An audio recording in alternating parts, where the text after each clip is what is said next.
পিতামাতা মারা গেলে তাদের আরও 5টি হক আছে, আমরা অনেকেই সেটা জানি না। আল্লাহর নবীর 8টি হক আল্লাহর নবী সাল্লাল্লাহু আলাইহি ওয়াসাল্লাম হাদিসে বলেছেন। আবু দাউদের মধ্যে হাদিসটি বর্ণিত হয়েছে, আবু দাউদের 5142 নম্বর হাদিস। তিনি বলেন, যা রাজুলুম মিন বানি সালামা, বনু সালামা থেকে এক ব্যক্তি আল্লাহর নবীর কাছে আসলো। আসার পরে আল্লাহর নবীকে লক্ষ্য করে বলে, ইয়া নবী আল্লাহ, ইয়া নবী আল্লাহ, হাল বাকিয়া মিন বিররি আবওয়াইয়া শাইউন আবাররুহুমা বাদা মাউতিহিমা।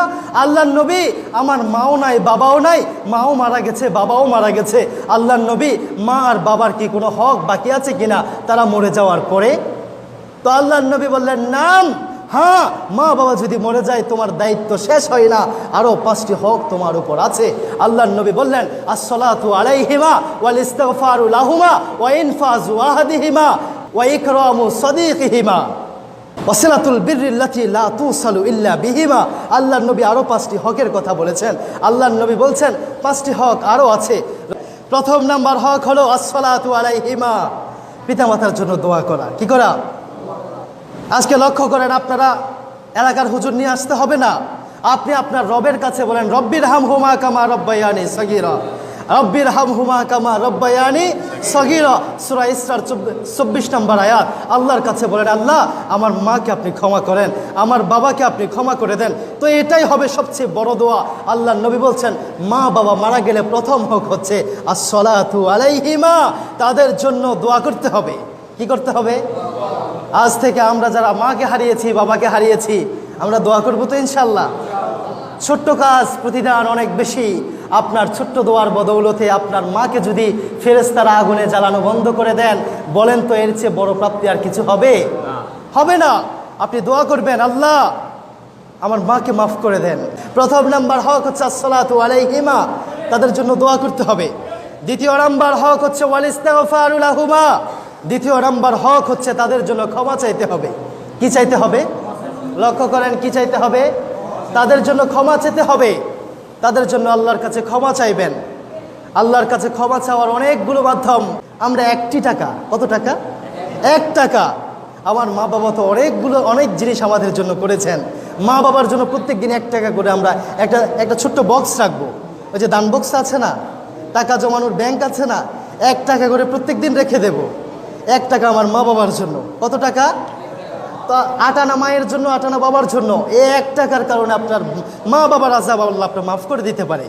1 ফোঁটা অমূল্য পানি পড়ার কারণে যদি মাফ করে দিতে পারে, তো 1 টাকা দিয়ে জমতে জমতে 100 টাকা হবে। একজনের কয়েকদিনের ওষুধ হবে, একজনের 2 বেলা খাবার হবে। এতটুকুন পরিমাণ আপনি যদি দান করেন, তো আপনার রব আপনার মা বাবার কবর আযাব মাফ করবেন না?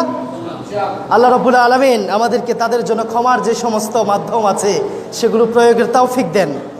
তাহলে দ্বিতীয় নাম্বার হক হচ্ছে ওয়াল ইস্তিগফারু লাহুমা, তাদের জন্য আল্লাহর কাছে কি চাওয়া?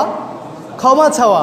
তৃতীয় নাম্বার হক, মা বাবা যদি মারা যান, ওয়া ইনফাজু আহাদিহিমা, তাদের প্রতিশ্রুতি যেগুলো তারা জীবদ্দশায় করেছেন, তো একটা সন্তান যেন সেই প্রতিশ্রুতিকে বাস্তবায়ন করে। মা বলে গিয়েছিলেন একটা দুঃখী মানুষকে, তোমাকে আমি 2000 টাকা দেব, কয়েকটা ট্রেন এনে তুমি তোমার ঘরে লাগিয়ে নিও। তো মা বাবা মারা যাওয়ার পরে সন্তানের কাছে যদি আসে ওই গরিব মানুষটা, ভাই, তোমার মা তো বলেছে আমাকে 2000 টাকা দিবে, আমাকে তুমি দিয়ে দাও না। তো আপনি আপনার মা বাবার প্রতিশ্রুতিটা যদি আদায় করেন, তাহলে মৃত্যুর পরে তৃতীয় নাম্বার হক আপনি আদায় করেছেন। পারবেন তো ইনশাআল্লাহ? আল্লাহ রাব্বুল আলামিন আমাদেরকে তৌফিক দেন। মুহতারাম হাজিরিন, চতুর্থ নাম্বার হক হচ্ছে ওয়া ইকরামু সাদিকিহিমা, তাদের বন্ধু বান্ধব যারা আছে তাদের সাথে সদাচরণ করা। কি করা? সদাচরণ করা। ওয়া ইকরামু সাদিকিহিমা, মায়ের বান্ধবী আছে, দেখবেন মায়ের সাথে স্কুলে পড়েছিল, তো আল্লাহর নবী বলছেন মায়ের বান্ধবী থাকলে ও তার একটু খোঁজ খবর নাও। মায়ের বান্ধবী কি বলো, খালাম্মা আপনার কোনো কিছুর প্রয়োজন আছে কিনা আমাকে বলেন, আপনার সাথে তো আমার মায়ের খুব ভালো সম্পর্ক ছিল, আমাকে একটু বলেন না আপনার কিসের দরকার। তিনি যদি অনাহারে অর্ধাহারে থাকেন, তো আধার রাতে গিয়ে তার ঘরে 2 কেজি চাউল দিয়ে আসেন। তিনি খেতে পারেন না, রাত আধার হয়ে গেছে, 2 কেজি চাউলের একটা প্যাকেট গিয়ে খালার দরজায় এভাবে আঘাত করে বলেন, খালাম্মা আপনার জন্য হাদিয়া এনেছি। আপনার ঘরে অনেকগুলো কম্বল, তার ঘরে একটা কম্বলও নাই, শীতে তিনি কাঁপছেন। এমন কম্বল আছে, এমন ল্যাপ আছে যেগুলো আপনি গায়ে দেন না।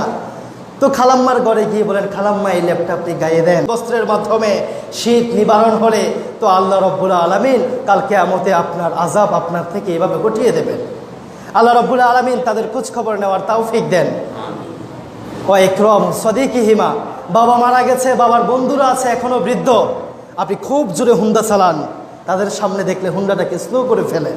তাদের সম্মান করা হলো, বাবার বন্ধুদের সম্মান করা হলো। আপনি স্মোকিং করার অভ্যাস আছে, আমি আপনাকে তিরস্কার করছি না, আপনাকে বৎসনাও করছি না, তবে এটি আপনার জন্য খুব বেশি ক্ষতি। ছেড়ে দেবো ইনশাআল্লাহ। তাদের সামনে নামিয়ে ফেলবেন।